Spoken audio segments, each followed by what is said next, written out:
Hello mga ka-premis! Welcome to Mami Bibing! Nandito pa rin tayo sa Malaybalay City, Bukidnon. Dito sa Midland Subdivision. Dito kasi kami natulog for 2 nights sa aming tour dito sa Bukidnon. So nanggaling na kami doon sa bahay ng kaibigan namin na Airbnb. Doon kami natulog. Bababa kami papunta doon sa highway kasi bibili kami ng pagkain. So dati nung nandito pa kami sa Bukidnon, rough road lang ito ang kalsada, wala pang semento.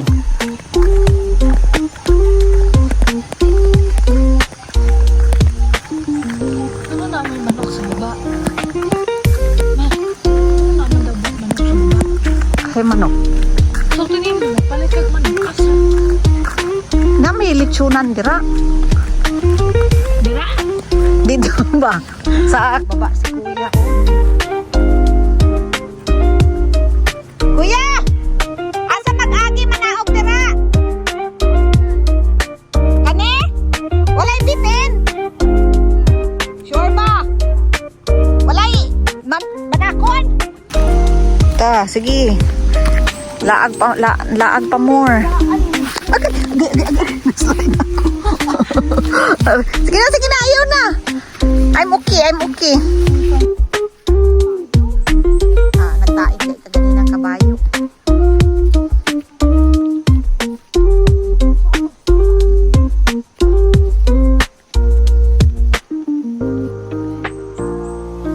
Asa na to si kuya nga gipangutan-an naton?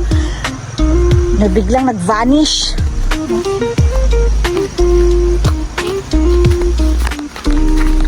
So beautiful.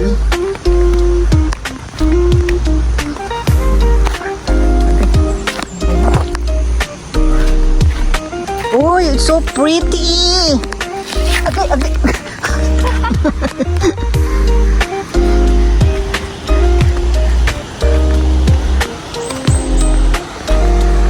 Ganda oh. Nung nandito pa kami sa Bukidnon, yung tulay na yan na luma, dyan kami dati dumadaan. Yung semento na yan, bago na yan. Matagal ko na itong pangarap na makababa dito. Kaso lang parang scary siya. Pero ngayon, nabigyan na talaga ako ng pagkakataon kasi may nakita ako na kuya na bumaba. Pagbaba namin, biglang nawala si kuya. Nasaan na napunta si kuya? Ang ganda ng ilog na ito, maraming mga bato-bato, pero pag umuulan mataas yung tubig dito, mabaha din, malalim din ito. So ngayon na baba ko na talaga siya.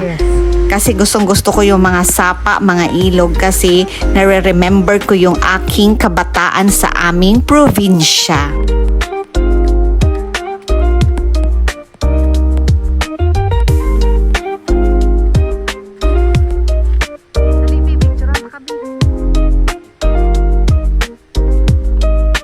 Lang.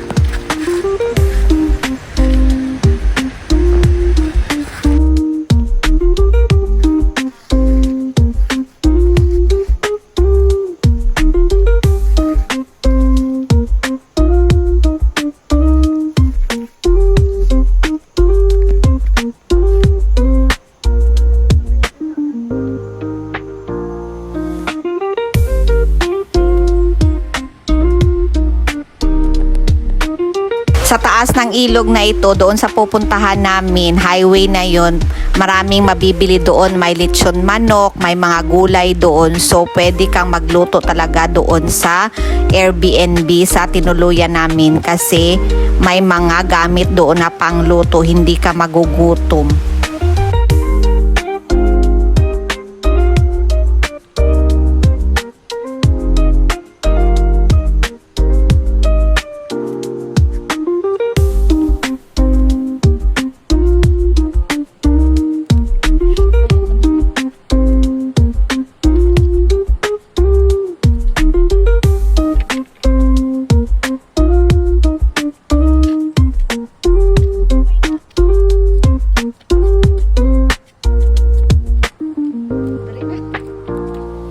Yan yung lumang tulay na yan, dyan dumadaan yung mga sasakyan, dyan kami dumadaan noon. Gusto ko sanang tawirin yung kabila na yan, kaso lang baka may mga ahas, so hindi na lang kami tumuloy ng aking pamangkin.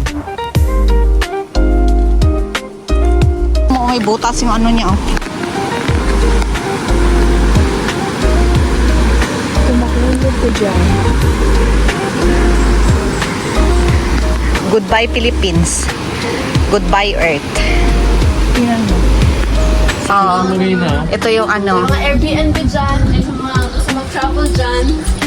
sa mag-travel. So ito yung bahay na tinulugan namin for 2 nights. Airbnb ito, yun ang dirty kitchen, and then yan yung second house nila. May naka-Airbnb ngayon. Ito yung labas ng bahay. Pasok tayo. Ito yung first room na may double deck na bed. Ito yung second room na double bed, yan ang tawag. May mirror, may blanket, may towel, may tissue. And then yan yung CR. Ito yung sala nila, may TV, may Netflix, may Wi-Fi. And then ito yung dining table nila. Pwede ditong magluto ng pagkain kasi may kalan sila, may lutuan, may rice cooker, may plato, may kutsara, may baso. Ang dadalhin mo na lang is mamili ka na lang ng mga lulutuin mo kasi maraming mabibili dito sa Bukidnon na mga gulay. So libre na yung pagkain mo, hindi ka na kailangan kumain sa labas kasi pwede na kayong magluto. And then in the night time nagpa-fog din dito at saka sa morning. So no need to use the aircon kasi sobrang lamig dito sa Malaybalay. So if you want to visit Malaybalay City, Bukidnon, you can book through Airbnb under the name of Connie Bautista. They have 4 units and then the place is safe because the guard will ask you for ID before entering the subdivision, and then the people are friendly and the host is very accommodating. And the house is clean and the subdivision itself is safe because there is guard. Thank you for watching. God bless everyone. Bye!